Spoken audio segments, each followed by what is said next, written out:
Hey everyone, and welcome back to The Explainer. Today, we are exploring a seriously fascinating mental model.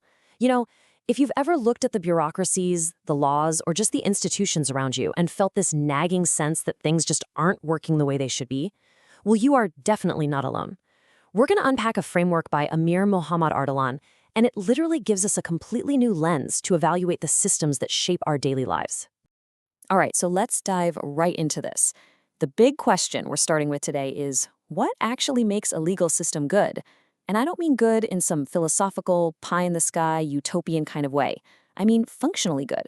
What does it actually mean for our bureaucracies, our laws, and our civic institutions to function effectively instead of just sounding brilliant on paper? Honestly, if you have ever spent 3 agonizing hours waiting in line at the DMV only to get up to the window and be told you filled out the wrong version of a blue form, well, this is going to validate your everyday frustrations. We all know this gap, right? The promise versus the performance. A policy claims it's going to protect us or make things easier, but in reality, it just creates a dozen more hurdles. In the source material we're exploring today, this specific, maddening gap actually has a name. It's called functional drudge.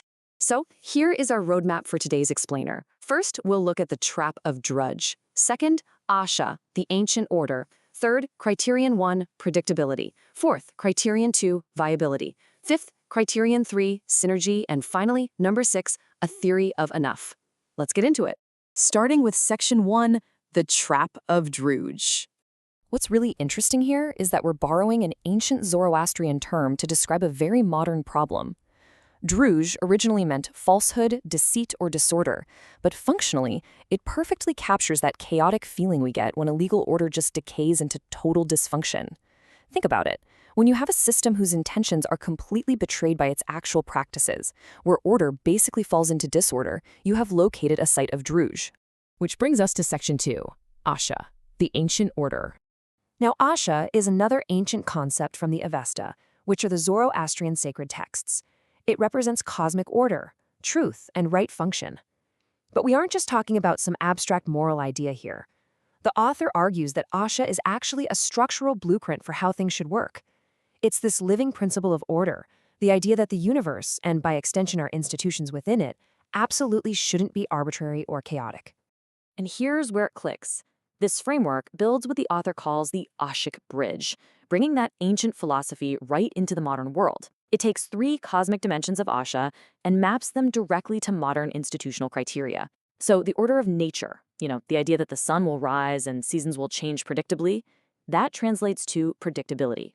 The order of justice, which is all about protecting the vulnerable, becomes viability. And the order of the soul, internal harmony and right working, becomes synergy.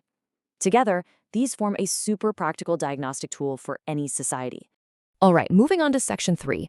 Criterion 1, predictability. Predictability is all about creating what we call a legible world. Ground this in your everyday life for a second. Predictability is actually the absolute baseline of human freedom. If you don't know the rules, or if the rules change arbitrarily on a whim, you can't plan, you can't invest, and you definitely can't trust the system. A predictable system ensures that your actions have foreseeable consequences. You're basically free to act because you know exactly where the boundaries are. So to actually pull that off, a predictable system requires 3 distinct things. First up, normative clarity. Imagine trying to read a ridiculously confusing tax law where nobody actually knows what's required. That's a total failure of normative clarity. And man, it just breeds anxiety. Second is procedural stability. Changes shouldn't just happen overnight. They need to be phased in so society can adapt without getting whiplash. And third, judicial consistency. Similar cases absolutely have to yield similar outcomes, because otherwise the law is just a giant guessing game. Let's move to the second pillar in section 4. Criterion 2, viability. Viability answers our deep need for a livable world. And I want to be really clear about what this means. This framework doesn't promise utopian happiness. Your flourishing is still pretty much up to you. But what it does guarantee is that the system won't make continuing a normal life impossible. The legal order cannot crush the vulnerable, and it can't allow an injustice to become an absolute death sentence. It's the baseline protection against the worst-case scenarios. Viability also breaks down into 3 key areas. The first is protection of the vulnerable. This ensures the law acts as a shield for the powerless, not a weapon for the powerful. Then there's prevention of economic collapse, which means the system won't just ruin you financially.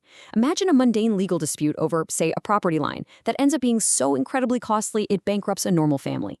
That is a system completely failing the viability test. And finally, access to justice. Because if courts are too slow, too biased, or too expensive, then justice is just a hollow abstraction. Now for the final, most dynamic pillar in Section 5, Criterion 3, Synergy. Synergy gives us a cooperative world. A highly synergistic system is one that structurally lowers the friction of social interaction. It's literally designed so that the path of least resistance leads directly to the common good. In a system like this, cooperation isn't some heroic act, it's just rational. The architecture of the institution itself makes mutual benefit so much easier and more accessible than trying to exploit your neighbor. So how in the world do we actually get this kind of synergy? It happens through 3 specific mechanisms. First, reduction of interaction costs, meaning the system doesn't incentivize endless litigation and suspicion. Second, informational transparency. This ensures all parties have the facts, completely preventing the powerful from exploiting the uninformed. And third, alternative dispute resolution. Things like mediation. This turns conflict into alignment, allowing parties to preserve their relationships and just avoid the zero-sum destruction of a bitter courtroom battle. Let's see how this all builds together in Section 6, A Theory of Enough. I love this quote from the author A.M.Ardalan. He notes, "This is not a theory of everything, it is a theory of enough." I really want to emphasize this profound takeaway. So often, we get completely paralyzed demanding perfect utopian institutions. But we don't actually need them to be perfect. We just need them to function rightly and deliver on their fundamental basic promises without creating massive chaos. It all really boils down to this functional rule of 3. 1. Enough predictability to act so you actually have the freedom to plan your life. 2. Enough viability to live so the system doesn't crush you under unbearable burdens. And 3. Enough synergy to cooperate so working together just makes sense. If an institution can deliver these 3 things, it is successfully avoiding the trap of Druj.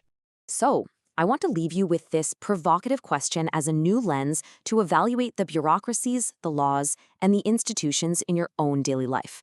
The next time you are dealing with a company policy, a local government office, or a legal process, ask yourself, is this system predictable? Is it viable? Is it synergistic? Armed with these Ashaic criteria, you now have the exact diagnostic tools to figure out if your world is functioning as it should.